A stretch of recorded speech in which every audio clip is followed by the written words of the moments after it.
UDA, ANC, and Fort Kenya. And we now believe that with this partnership, the country has been given direction on the next general. All independent arms of government should perform their duties as required of them by the Constitution. And we will support all institutions, independent institutions, in making sure that we have a credible, a free and fair election. We have taken a very firm position against violence. And the party's position to its members, to all our candidates, is that violence must never be part of the equation as we canvass for votes going into this election. We expect vocably renounce violence.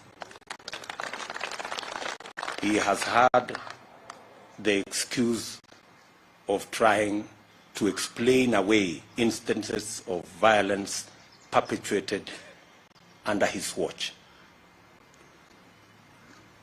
As a party, we are making an unequivocal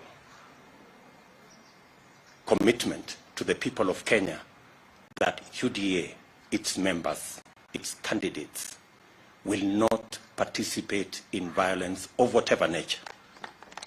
We expect the same from every party and every candidate, because Kenya deserves and should have a peaceful election.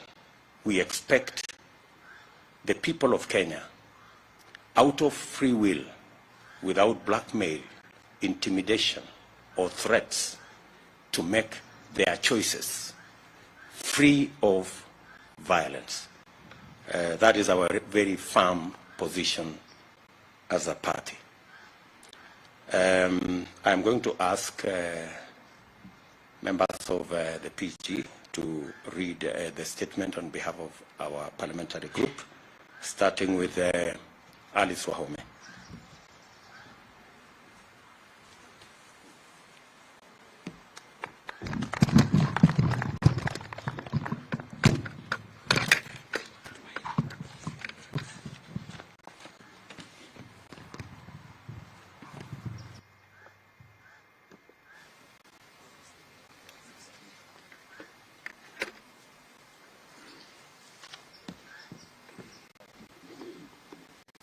Thank you. Good afternoon. The statement is given today by the PG of the United Democratic Party parliamentary group after its first meeting of 2022. This is our first meeting this year, held here today, the 24th of January, 2022. Today, the United Democratic Alliance Party's parliamentary group held its first meeting for the year 2022. At the meeting, members were appraised of the progress made so far in galvanizing the party's position on the country's political spectrum. Members also had the opportunity to vigorously interrogate and audit the party's platform for socio-economic transformation based on the Hasra Nation's bottom-up economic framework.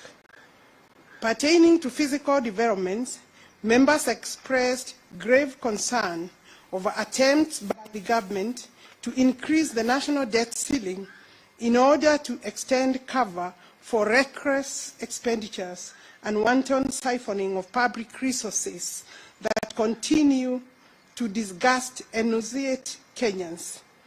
This nauseating and unprecedented profligacy has become the intolerable monument of the handshake era.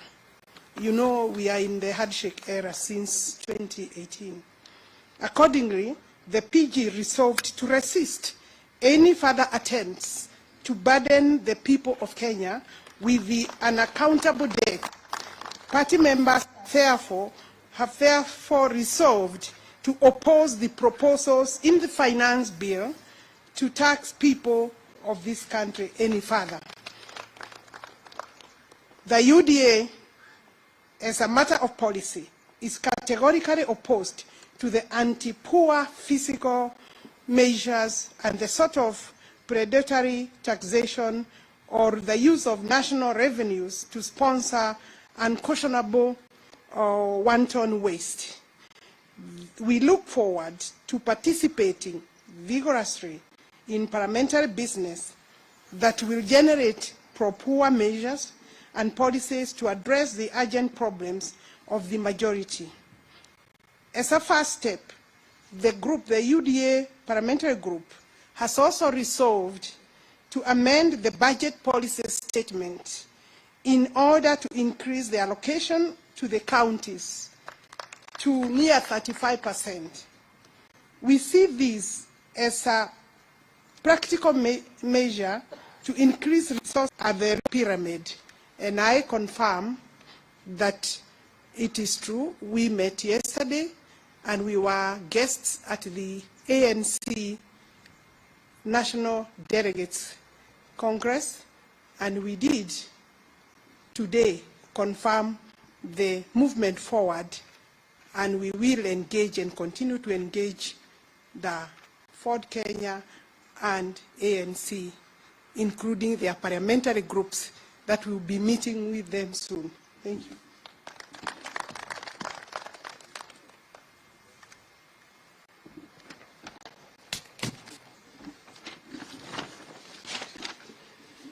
The UDA Parliamentary Group meeting exhaustively deliberated on the following agendas, which are part of the parliamentary calendar in its last few months.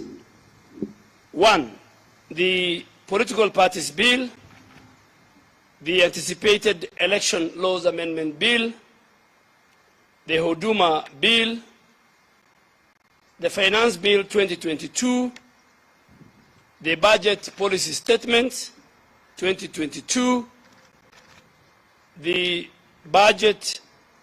National Budget for 2022, the Petroleum Products Amendment Bill, which is coming for the third reading and the final, and the anticipated Regulations of Political Parties Act. Our members will participate robustly and vigilantly to ensure that the legislative output is pro-hustler, pro the citizens, and conforms with the core principles of the UDA National Socio-Economic Transformation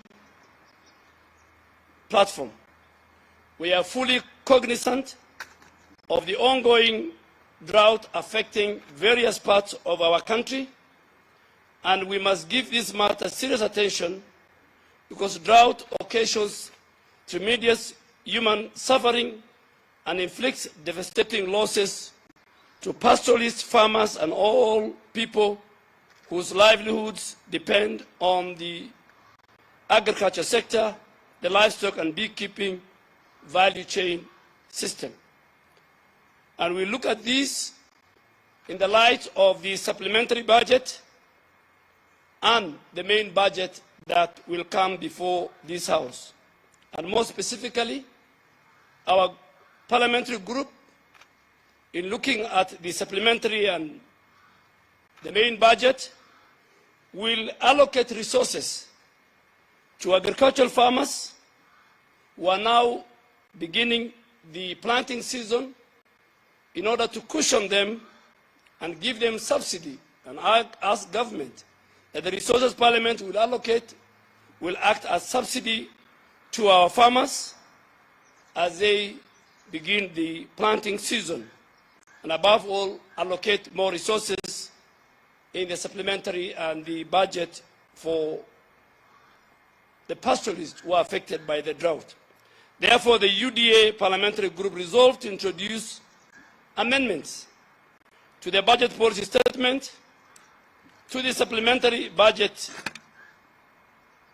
in order to allocate enough and adequate resources to caution Kenyans from the harsh economic conditions, including the impact of drought. As our PG goes forth to engage in Parliament on issues that matter to millions of ordinary Kenyans, the party parliamentary wing will continue to involve Kenyans of all walks of life to participate in defining and redefining our party's agenda.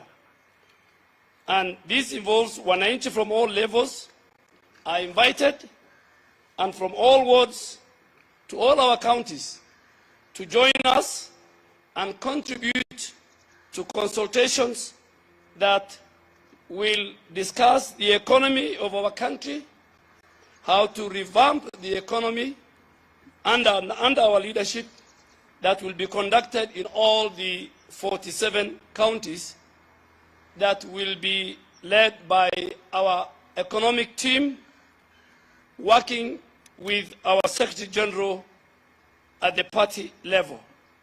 And this is what will produce the party's campaign manifesto at all levels, so that each and every Kenyan in every part of our country will have a role to participate in the development of the UDA manifesto.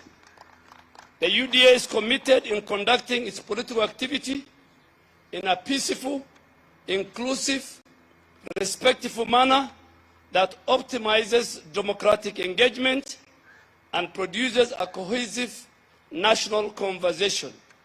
We therefore strongly deplore any form of inciting, divisive or discriminative activities during the campaign period or at any other time.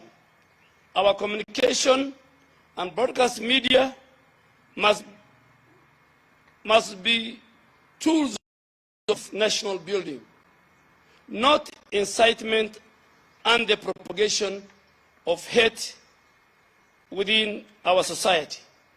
Our criminal justice system must perform its constitutional duty of protecting freedom of the citizens and effectively dealing with antisocial tendencies during the campaign period. As our party leader and the Deputy President of the Republic of Kenya has said it earlier, the parliamentary group has also endorsed our partnership between UDA, ANC, and Ford Kenya, and we have agreed that on all programs, and even in Parliament, on all programs of joint rallies, and that our leadership in the National Assembly and in the Senate will have a further consultation with the leadership of ANC and Ford Kenya, so that at the legislature we form a common ground and a purpose that will benefit the people of Kenya. Thank you very much.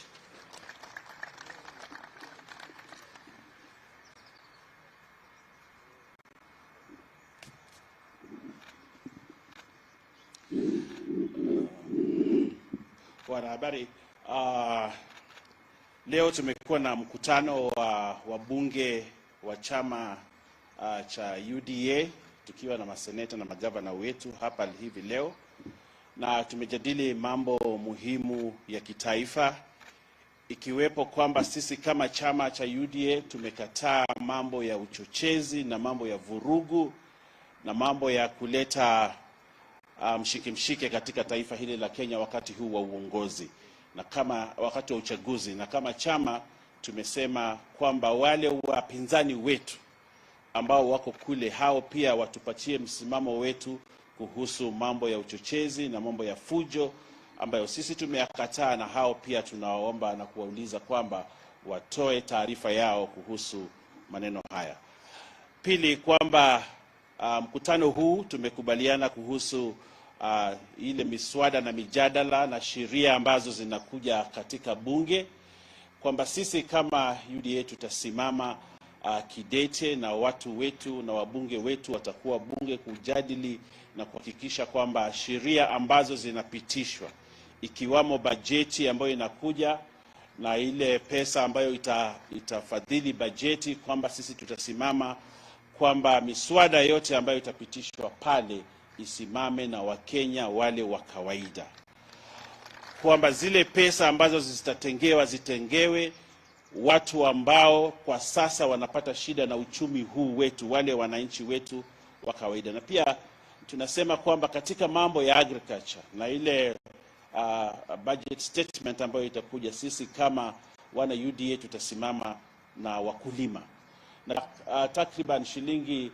6,000 sisi kama UDA tutajaribu kusukuma, na tutasukuma kwa nguvu tuiteremshe mpaka ifike 2,500, ili wakulima wetu ambao wanategemea, wananchi wetu wanategemea ukulima, na wakati huu wa ukulima, season ya ukulima na mfumo wa ukulima unaanza, ili waweze kupata nafuu na wapate mazao ambayo pia wanaweza kuuza kwa bei nzuri wakiwa katika huko mashinani. Na pia tunataka kusema kwamba, na hii ndio maneno tumesema katika PG, kwamba uchaguzi unaokuja tunauliza Wakenya wawe na amani, wawe na uwiano, lakini wachague viongozi ambao watapeleka gurudumu la taifa la Kenya mbele, na kuangalia kwamba wetu, kusisitiza kwamba uchumi wetu ndio kipaumbele wa timu yetu hii ya UDA, kwamba tutaangalia kila njia ili kila Mkenya aweze kufaidika katika serikali ambayo inakuja. Baadhi ya sheria ambazo zitakuja ni ile political parties bill.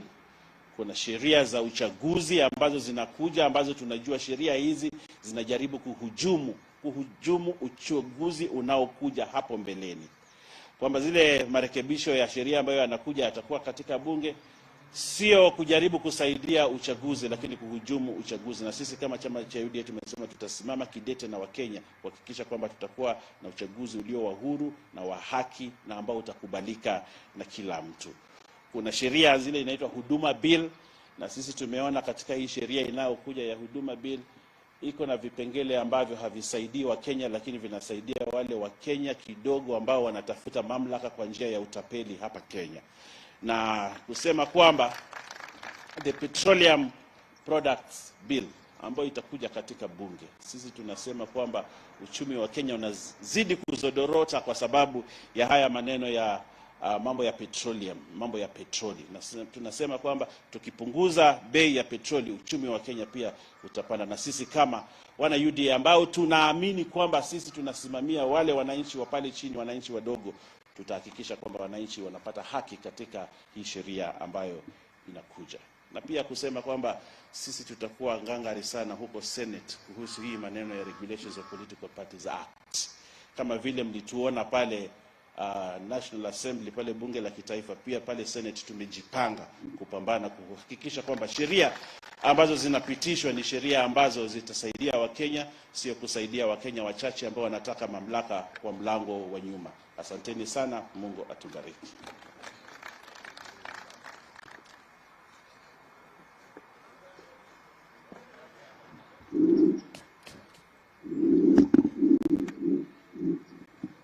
As a UDA party, under the leadership of our party leader, Deputy President, we have had a very successful PG meeting, the first of such a kind in year 2022, and we have briefed the parliamentary group on the IEBC timelines as we walk towards the 9th of August 2022, specifically because the IEBC has now gazetted 9th August 2022 as the official date of the elections for all positions, beginning from the presidential level up to the MCA level.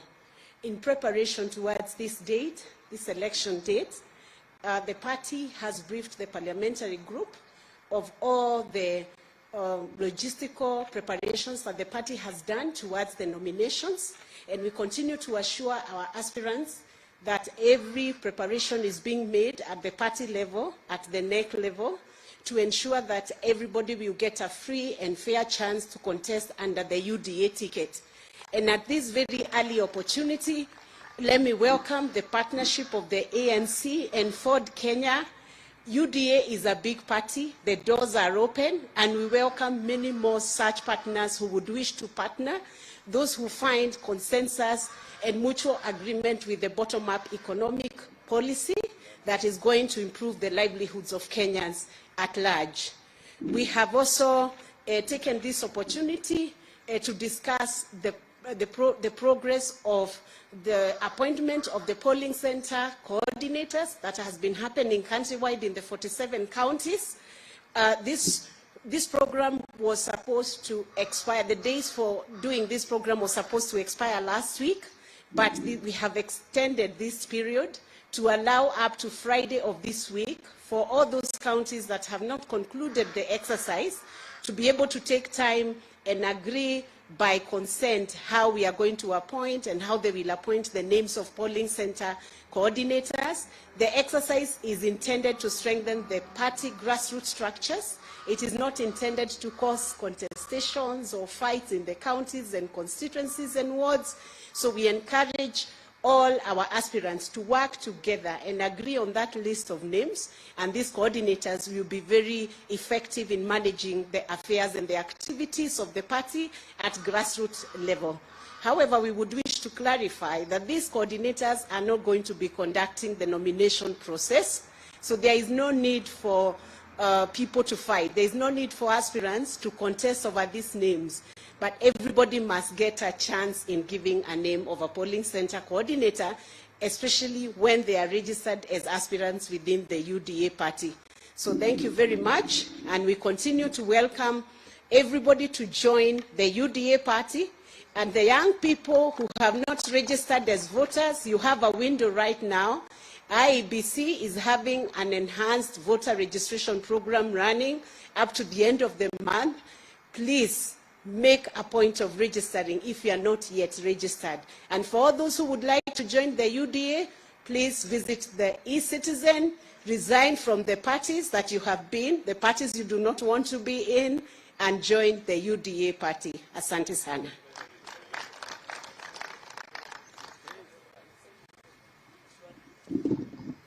Let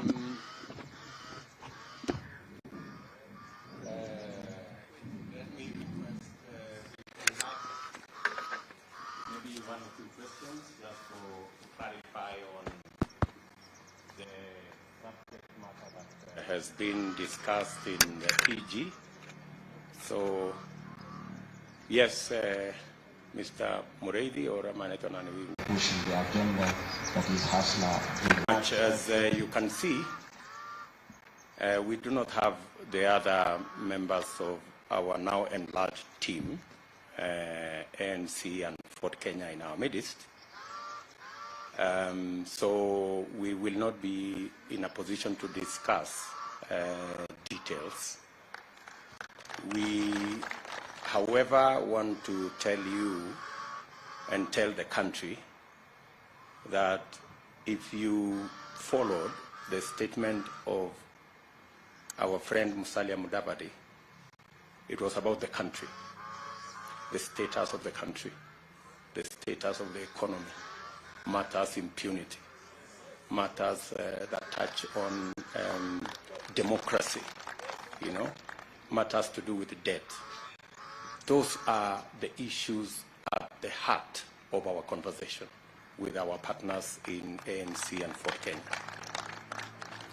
They are the priority discussions that we are having on how do we get this country from where it is, because something urgent, something major has to be done, and that is the discussion we are having.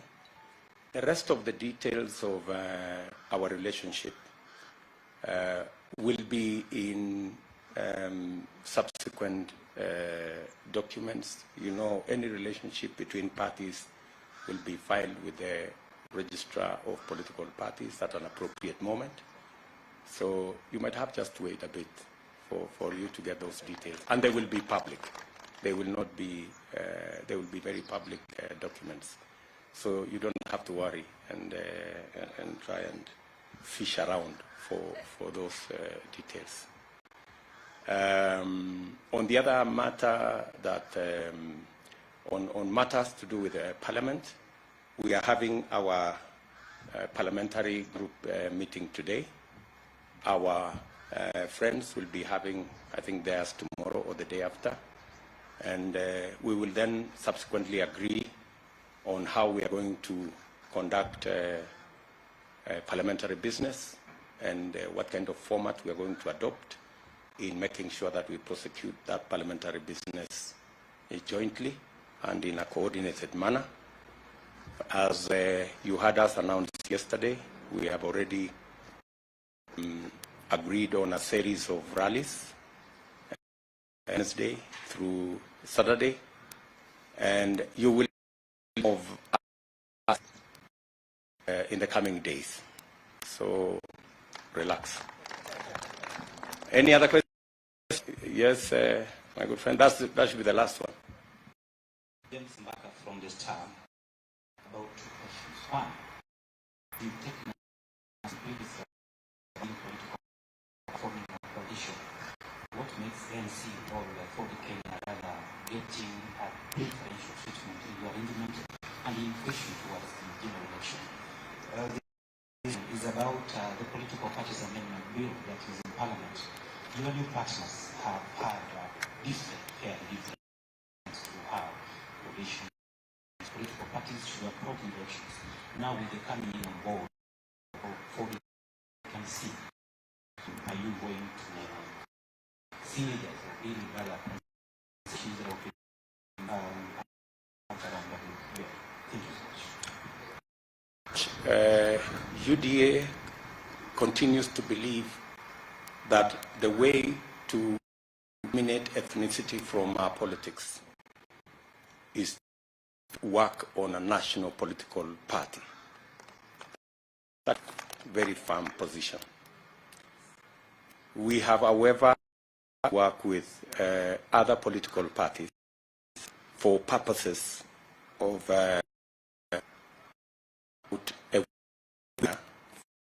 for elections, especially in the face of the onslaught by those who are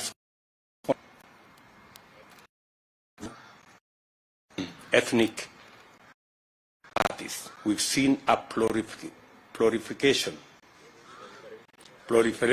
of political parties sponsored dividing people and working on dividing our bases. And Ford Kenya have suffered the same fate. ANC have suffered the same fate.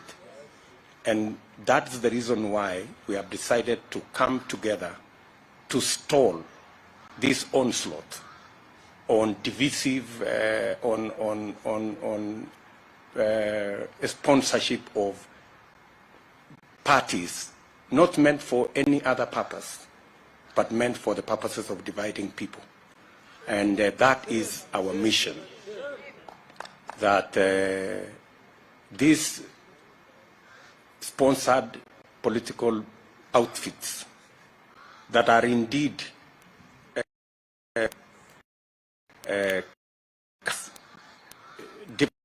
parties, but they are actually ODM outfits, because our competitors cannot face the electorate because of their bad history.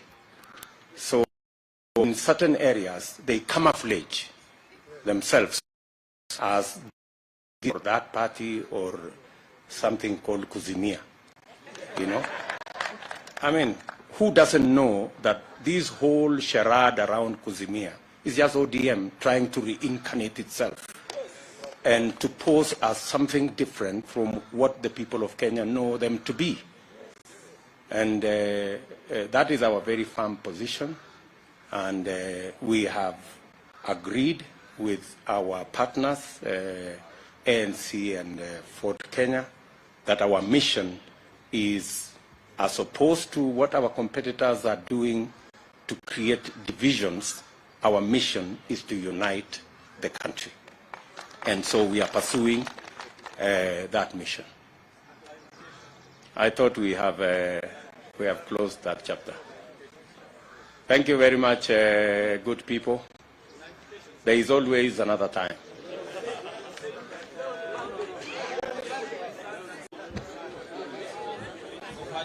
This other one is being sponsored. And number two, now that you're also being open to coalitions, why would your members be opposed to a law that is creating an avenue for creating coalitions?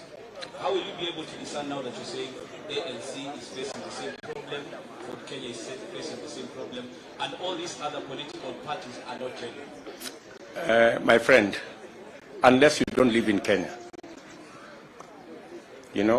unless you don't live in Kenya, when we say sponsored political parties, I think you know them as much as I do. And you know who the sponsors are. And you know who are being sponsored. And they are even unapologetic. They say, we are this and this political party, but we support this group. Because those are their sponsors. These are not parties that have been formed for purposes of winning any election. These are parties that have been formed to camouflage, the ugly past of some parties, so that they look different from who Kenyans know them to be. That's really the whole issue. By the way, our position on the political parties bill is very clear. There are provisions inside there that are unconstitutional. And those are the provisions we are against. The Constitution defines what a political party is. You cannot use the law to redefine what a political party is.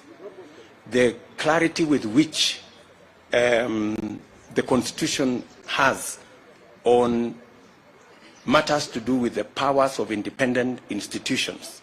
You heard IEBC say yesterday that some of the provisions of the Political Parties Act infringe on the functions, the independent functions of IEBC. And I'm sure that even if this law is forced through, Kenyans will stand up to it and challenge it in the right places so that the Constitution is upheld and a free, fair, democratic elections are held. Thank you very much, good people. Asanteni sana.